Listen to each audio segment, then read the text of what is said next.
کے مبارک ہاتھوں سے کروائیں. اسی سلسلے میں ہم نے یہ ڈپارٹمنٹ آف اردو کی جانب سے ایک چھوٹی سی نشست کا یہاں بڑی مختصر وقت میں مختصر سی نشست کا یہ انعقاد کیا گیا ہے. میں اپنے ڈپارٹمنٹ کی جانب سے اور اپنے اساتذہ کی جانب سے اور اپنے اسکالرس کی جانب سے بلکہ بابا گنج شہباز یونیورسٹی کی جانب سے عالی جناب وائس چانسلر صاحب کی جانب سے آپ جو مہمان ہیں ہمارے ان کا سواگت کرتا ہوں, آپ کو ویلکم کرتا ہوں, آپ کو دل کی اتھا گہرائیوں سے جی آیا ہوں کہتا ہوں, خوش آمدید کہتا ہوں, ذہن نصیب کہتا ہوں.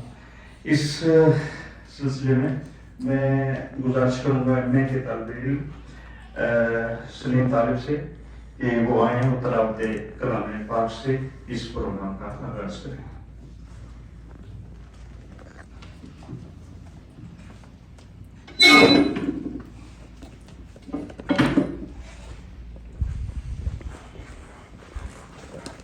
أعوذ بالله من الشيطان الرجيم.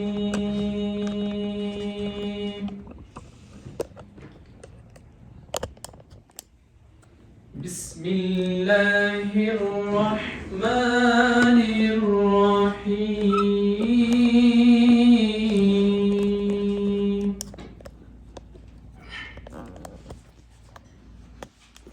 قل سيروا في الأرض فانظروا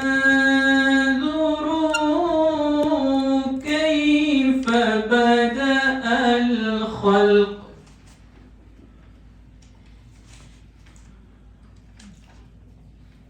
بدأ الخلق ثم الله يرسل النشأة الآخرة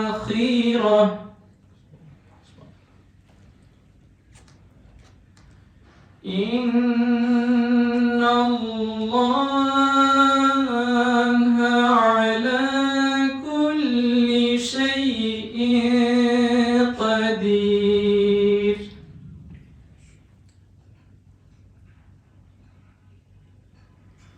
يعذب من يشاء ويرحم من يشاء وإليه تقلبون.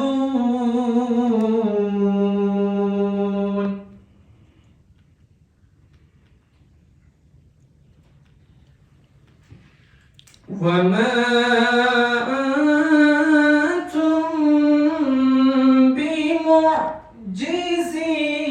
بمعجزين في الأرض ولا في السماء وما لكم من دون الله من ولي ولا نصير. صدق الله العظيم.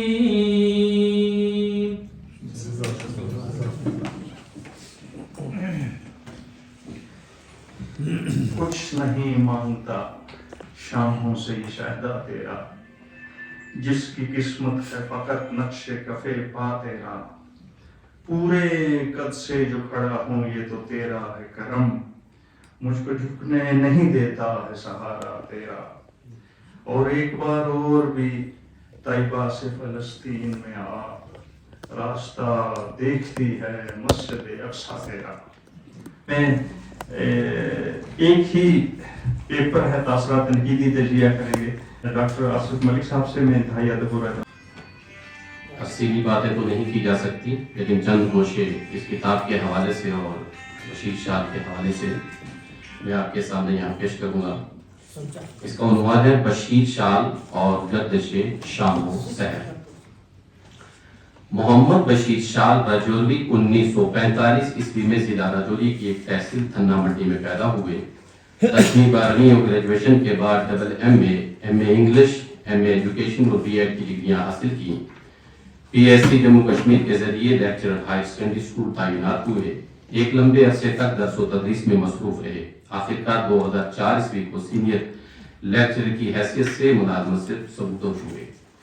اس وقت ان کی عمر قریب 78 سال ہے. اس کے باوجود وہ چاق و چوبند ہیں. ملازمت کے ساتھ ساتھ ایک لمبے عرصے سے انٹرنیشنل اسکاٹ گائیڈ تحریک کے بینر تلے بھارت اسکاٹس اینڈ گائیڈ موومنٹ کے ایک اہم اور متحرک رکن ہیں اور جموں کشمیر اسکاٹ یونٹ کی طرف سے نمائندگی کرتے چلے آ رہے ہیں.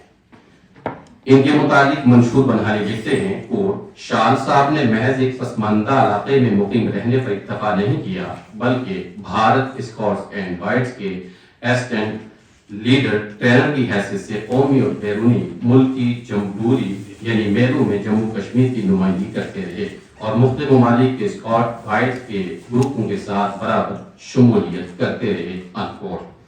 اس کے علاوہ Gandhi global family youth postal ایسوسی ایشن آف انڈیا سول ڈیفنس اداروں اور تنظیموں کے بھی لائق ممبر ہیں.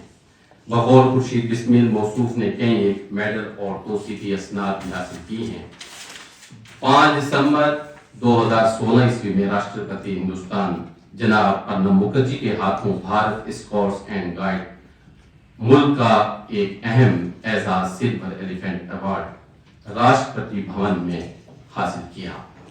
موصوف کئی کتابوں کے مصنف بھی ہیں جن میں حیات و خدمات سائیں ملیداد، کچھ چہرے کچھ یادیں، سائیں لال الدین المعروف مدنی والے بابا، ولی کامل عارف باللہ Mian Faiz Ullah Naqshbandi, doctor S P Ved کی تحریر کردہ انگریزی کتاب اسحاق of the colourful tribe of Gujjar and Bakarwal کا اردو ترجمہ بعنوان جموں کشمیر کے گجر اور بکروال قبائل کیا ہے.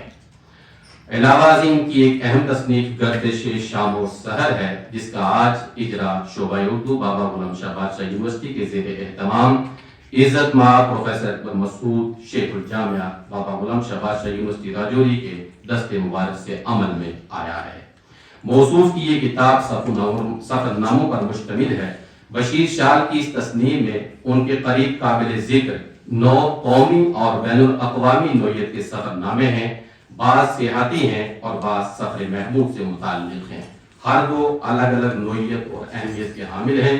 ان کا اجمالی ذکر اس طرح کیا جا سکتا ہے: سفر جمہوریہ سری لنکا 2001 عیسوی، سفر اسلامی جمہوریہ مصر اکتوبر 2002 عیسوی، سفر پاکستان بار اول 2004 عیسوی، سفر پاکستان بار دوم 2009 عیسوی، سفر محمود بار اول 2004 عیسوی، سفر محمود بار دوم 2009 عیسوی، سفر محمود بار سوم 2017 عیسوی، سفر اسلامی جمہوریہ عراق نومبر 2019 عیسوی، لداخ کا ایک دلچسپ سفر. ان سفر ناموں میں بعض اسکاٹ گائیڈ تحریک کے زیر اہتمام قومی اور بین الاقوامی سطح پر منعقد ہونے والے مختلف سیمیناروں اور ورکشاپوں کے لیے کیے گئے سفروں پر مشتمل ہے. اسکاٹ تحریک دنیا میں نوجوانوں کی سب سے بڑی وردی پوش، رضاکار، منظم، غیر سیاسی اور تعلیمی تحریک ہے. بقول بشیر شال جو اپنی باہمی کوششوں سے زیادہ تر اپنے مالی وسائل خود ہی پورے کرتی ہے. اس تحریک کے بنیاد گزار برطانوی فوج کے ایک major general Robert Stephenson Smyth Powell تھے. اس تحریک کی بنیاد 4 اصولوں پر کی گئی ہے: کردار سازی، صحت کے متعلق جانکاری، ہنر سازی، دوسروں کی خدمت، بچوں میں لیڈرشپ کی تربیت، قدرتی آفات سے لڑنے کی ترغیب، خود اعتمادی اور ماحولیاتی تحفظ کی جانکاری. خاص بات یہ ہے کہ اس تحریک کے 4 جو بنیادی اصول ہیں ان کے عناصر بشیر شال کے مزاج میں بدرجہ اتم موجود ہیں. موصوف خدمت خلق کا مساواتی سطح پر جذبہ رکھتے ہیں اور انسانیت کے مذہب پر اعتماد رکھتے ہیں. انہوں نے روحانی مزاج پایا ہے جس کے سبب موصوف میں عاجزی، منکسر المزاجی اور بلا لحاظ مذہب و ملت خدمت خلق کے خوگر ہیں. گردش شام و سحر میں جتنے بھی سفر نامے اسکاٹ تحریک کے سیمیناروں اور ورکشاپ کے سبب وجود میں آئے ہیں ان میں زیادہ تر ایک ملک سے دوسرے ملک اور ایک جگہ سے دوسری جگہ تک پہنچنے کے دوران سرکاری کاغذات، سرگرمیوں کے حالات اور ورکشاپ اور سیمیناروں کی رویداد کا بیان ملتا ہے، جس کے سبب ایسے تمام سفر ناموں کی فضا یکساں نظر آتی ہے. اس کے علاوہ جس مقام پر تشریف لے گئے ہیں وہاں تحریک کے سبب ان کو جن جن خاص مقامات کا مشاہدہ کرنے کا موقع ملا ہے وہاں کے کچھ حالات، مشاہدات اور تجربات شاہ صاحب نے دلچسپ انداز میں تحریر کیے ہیں۔ ان کے سفر ناموں کے مطالعے سے اندازہ ہوتا ہے کہ سفر نامہ نگار نے سفر نامہ کے فن کو ملحوظ خاطر رکھ کر اپنے سفر نامے تحریر نہیں کیے، کیونکہ سفر نامہ شہروں شہروں اور ملکوں ملکوں پھرنے کا نام نہیں بلکہ ادبی نقطۂ نظر سے کامیاب سفر نامہ وہ ہوتا ہے جس میں مصنف اپنے ذاتی مشاہدات کے ساتھ ساتھ ان تاثرات کو بیان کرے جو سفر کے دوران میں اس کے دل میں پیدا ہوئے ہیں۔ نیز مسافر اپنے مشاہدات و تجربات کو اس طرح الفاظ کا جامع پہناتا ہے کہ قاری کے تصورات میں دوران مطالعہ اس مقام کے مناظر، تہذیب و ثقافت، تعلیمی اور تفریحی ذوق و شوق کی تصویریں ابھرنے لگیں۔ اس لحاظ سے اگر بشیر شال کے سفر ناموں کو دیکھا جائے تو بعض مقامات پر ان کے منعقد ہونے والے پروگراموں میں قاری ایسا محسوس کرتا ہے کہ وہ خود اس پروگرام میں سفر نامہ نگار کے ساتھ ساتھ شریک ہے، لیکن بعض مقامات ایسے بھی آتے ہیں مثلا طعام، ملبوسات اور تفریحی لمحات جہاں تہذیبی عناصر کو اجاگر کیا جا سکتا تھا یا لفظوں کے ذریعے دلچسپ مناظر پیش کیے جا سکتے تھے، وہاں ان کے سفر نامے خاموش اور دھندل کے نظر آتے ہیں، جس کی وجہ سے قاری علمی، تہذیبی اور سیاحتی تشنگی کا شکار ہو جاتا ہے۔ بعض مقامات پر شاہ صاحب اپنے مزاج سے مجبور نظر آتے ہیں کہ جہاں مذہبی مقام یا کسی مذہبی شخصیت کا نام آتا ہے تو وہاں موصوف بالکل مذہبی دائرے میں سمٹ جاتے ہیں، ایک تاریخی پس منظر کی اوٹ میں تو جاتے ہیں لیکن سفر نامہ اپنی وسعت کے بجائے تنگی کی شکایت کرنے لگتا ہے۔ ہاں، بعض مقامات کے مناظر کو عمدہ طریقے سے پیش کرنے میں کامیاب ہوئے ہیں۔ مصر اور سری لنکا کے بعض عقائد پر کسی حد تک بات کی ہے جس سے وہاں کی تہذیب کی کچھ جھلکیاں اپنے وجود کا احساس دلاتی ہیں۔ مصر کی قدیم تہذیب بڑی رنگا رنگ رہی ہے، خاص طور پر ان کے ملبوسات، تعمیرات اور طعام وغیرہ کی جزیات کا ذکر ہی دراصل کسی بھی بیانیہ یا سفر نامے میں وہاں کی تہذیب کو اپنے دامن میں سمیٹ لینے کا باعث بنتا ہے، لیکن مصر جیسی عظیم تہذیب میں ان کے لیے کیسے سفرے یا دسترخوانوں کو چنا گیا یا ان کا استقبال کس انداز میں کیا گیا یا ان کے تہوار اور انداز حیات کیا ہے ان کے سفر نامہ مصر سے معلوم نہ ہو سکا۔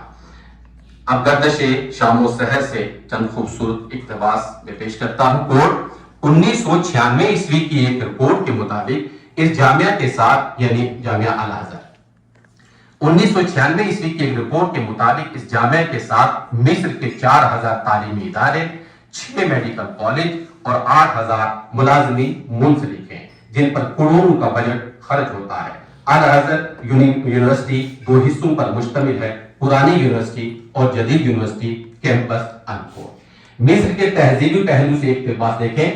کوٹ لوگ 3000 سال تک کوہ طور میں ننگے پاؤں چلتے تھے تو ان کے پاؤں نوکیلے پتھروں سے زخمی ہو جاتے تھے۔ بعد ازاں سارے علماء نے اس حکم کو واپس لے لیا۔ یہودی شادی کی پہلی رات کو یہاں گزارتے ہیں تاکہ ان کی ازدواجی زندگی خوشی اور شادمانی میں گزرے۔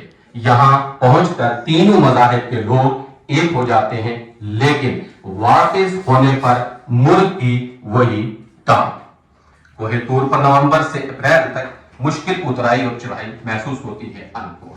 اس مقام پر جزیات کا ذکر ہے جس کے سبب قاری اپنی شرکت محسوس کرتا ہے، لیکن ایک کمزور اقتباس ملاحظہ کیجیے جہاں مشروبات، لذیذ کھانوں اور میووں کی ضیافت کا ذکر تو ہے، لیکن کون کون سے میوے کھانے چنے گئے تھے اس کی جزیات کا بیان نہ ہونے کے سبب وہاں کی ضیافتی تہذیب پر پورے طور پر پردہ پڑا رہتا ہے۔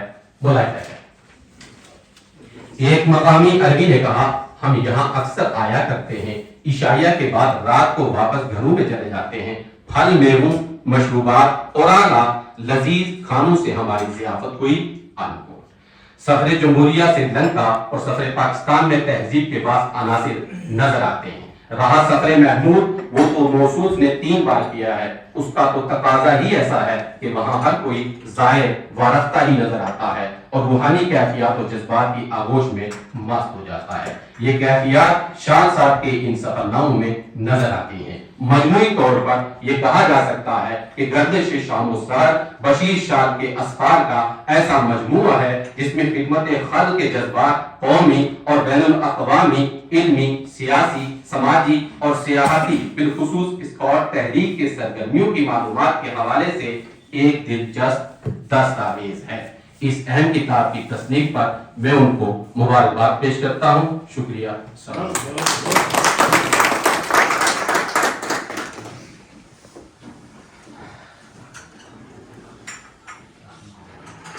گردش شام و سحر پہ سرسری تبصرہ کر رہے تھے، تجزیہ کر رہے تھے ڈاکٹر محمد آصف ملک صاحب۔ سفر نامے کا تعلق تاریخ سے ہوتا ہے، اور کسی زمانے کی تاریخ دیکھنی ہو، اس کی کلچر دیکھنا ہو، اس کی ثقافت دیکھنی ہو، اس کا کھانا پینا، اس کی تعمیر و ترقی دیکھنی ہو تو سفر ناموں کو پڑھنا چاہیے۔ اور سفر قل سیروا فی الارض، قرآن پاک میں حکم دیا ہے کہ میری زمین پر پھرو اور سیر کرو، اور سیر کرنے سے انسان نئی نئی تہذیبیں دیکھتا ہے، نیا کلچر، نئے ماحول سے آشنا ہوتا ہے، اور پھر چلتے پھرتے رہنے سے صحت بھی ٹھیک رہتی ہے انسان کی۔ جتنا انسان پیدل چلتا ہے اتنا اس کے لیے بہتر ہوتا ہے، اس کی صحت کے لیے بھی بہتر ہوتا ہے۔ کئی سارے فائدے ہوتے ہیں انسان جب یہ سیر و سیاحت کرتا ہے، سفر نامے پر کام کرتا ہے، سفر کرتا ہے، دنیا کے مختلف تہذیبوں سے آشنائی ہوتی ہے۔ البیرونی ایک بڑا نام ہے سفر نامے کا، اور بڑی سفر کیے انہوں نے، اور پھر مراکش کے ابن بطوطہ 26 سال تک مسلسل سفر کرتے رہے، اور مراکش سے عراق اور بغداد اور ایران اور سمرقند، بہارا، اور پھر افغانستان کی پوری سیر کی انہوں نے، اور وہاں سے ہندوستان اور یہ مختلف تہذیبوں کا مشاہدہ کرتے ہوئے 26 سال کے بعد وہ پھر لوٹ کے اپنے گھر گئے، اور بہترین سفر نامہ لکھا انہوں نے۔ اور وہاں سے سر سید رحمۃ اللہ علیہ کا سفر نامہ، وہ مسافران لندن، جس نے نہیں پڑھا اس کو پڑھ لینا چاہیے ایک مرتبہ۔ لیکن ان کے مقاصد کچھ الگ تھے سر سید رحمۃ اللہ علیہ کے سفر نامے کے۔ وہ مختلف تہذیب کو دیکھنے کے لیے، وہ وہاں کی تعمیر کو دیکھنے کے لیے، وہاں کا ایجوکیشن معیار جو ہے، جو اسٹینڈرڈ ہے وہاں کا، اس کو دیکھنے کے لیے گئے تھے سر سید رحمۃ اللہ علیہ، اور ان کا خیال تھا کہ اسی طرح کا معیار ہمارے بھی یہاں ہونا چاہیے۔ اور پھر وہ پرافٹ محمد صلی اللہ علیہ وسلم پہ جو کتاب لکھی تھی، لائف آف پرافٹ محمد، اس کا جواب بھی دینا تھا، وہ مقصد بھی تھا۔ تو سفر نامہ کسی مقصد کے تحت جو ہے وہ ہوتا ہے، اور پھر وہاں سے لے کر کے سفر نامہ حج ہمارے علاقے میں سر بہت سارے لکھے گئے ہیں، جو بھی بندہ میکسیمم لکھنے والے ہیں سفر نامہ حج تو ڈاکٹر نذیر قریشی صاحب تک کیا لوگوں نے لکھا ہے، انہوں نے خود لکھا سفر نامہ حج۔ مجھے لگتا ہے کہ رائی صاحب آپ نے بھی لکھا ہوگا سفر نامہ حج۔ تو ایک سے ایک ہے سفر نامہ حج۔ ممتاز مفتی صاحب نے جو لکھا پاکستان کا سفر نامہ حج، وہ انسان کو متاثر کر کے چھوڑتا ہے، بس سمجھتا ہے کہ روزہ رسول کے سامنے بندہ یہاں ہی پڑھ رہا ہے تو پہنچ گیا سر وہاں۔ بہت خوبصورت ماگرے صاحب کا جو کام ہے، اس پر اسپیشلائزیشن حاصل ہے آپ کو، ماشاءاللہ بہت خوبصورت، بڑی محنت سے لکھے ہیں۔ اور پھر سفر آشنا گوپی چند آرنگ صاحب کا، جس نے نہیں پڑھا پڑھ لینا چاہیے، اردو کے ہمیں جو ہمارے اسکالرس ہیں ان کے لیے ہے یہ بات کہ گوپی چند آرنگ کا سفر آشنا بہت خوبصورت انہوں نے سفر نامہ لکھا اور بہترین لکھا ہے، ایک پوری مکمل تاریخ ہے سفر ناموں کی۔ جو شخص بھی سفر نامہ لکھے اس کو بہت سارے سفر نامے پہلے پڑھ لینے چاہیے۔